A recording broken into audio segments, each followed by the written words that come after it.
şölenlerin beklenişlerine göre verəsdə çırp klasikələrindən yine görüşləriniz mümkün.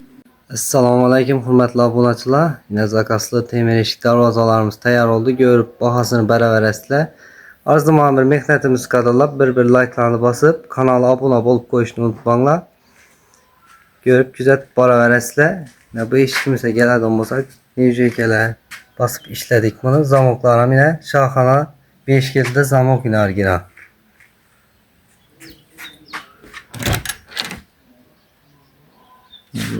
Zamok çaylarını görüşünüz mümkün yine.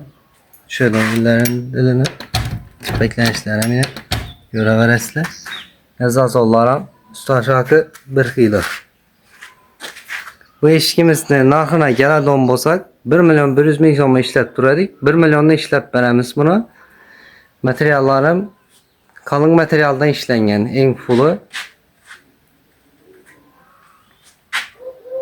Yine üstünde gelişado yerlerim var. Xudo xolasa bu eşkimiz neyini zakasına nere onatılışını aytıp ötsek hazarsa ustanovga qilamiz bunu.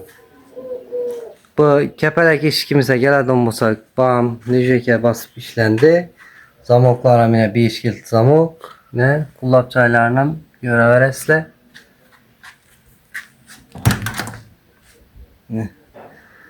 Arkalarım yine özünün seviyetinde bolayıp işlendiğinden şurup çaylarım beklendi. Açıp beklenişlerim yine göre verəslə. Seslerim yok ya. Bunun narxı ikisinin narxı bir şu 1 milyonla işlep berəmiz narx. Kvadrat metri dastavki ustanovkası içinde hemen nərsəsi üstünde gəlişədo yerləri var. Xudo xolasa.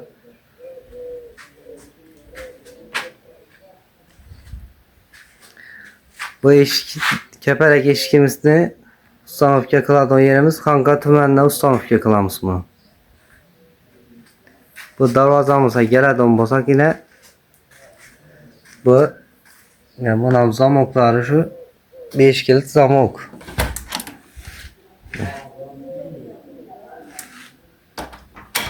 Açık beklenişlerini göre verəslə şırk klasikələrindən yine görüşləriniz mümkün.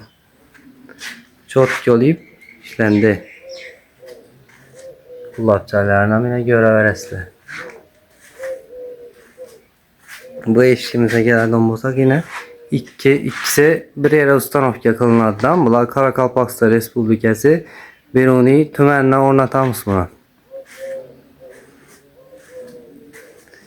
Bu darvazamıza gələn olsak yine bunun zamokları şu 5 kilit zamok yine orijinal açık beklenişlerini göre verəslə. Açık beklenişler. Çok iyi kolucu. Yine.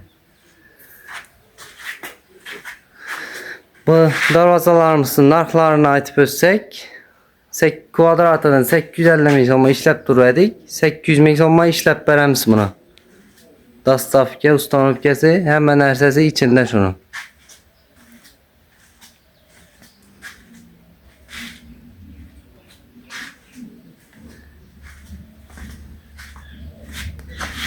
Əsəf hürmetli abunəçilər, kimə şunday eşik darvazalar gerek bolsa müraciət qıla verəsdə telefon numarımız ekranda qaldıramız.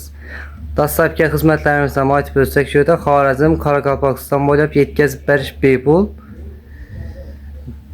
Kanala yeni olsan abone ol, like basıp qoyuşunu unutmayınlar. Həmmənizə sağlıq, salamətllik diləyimiz.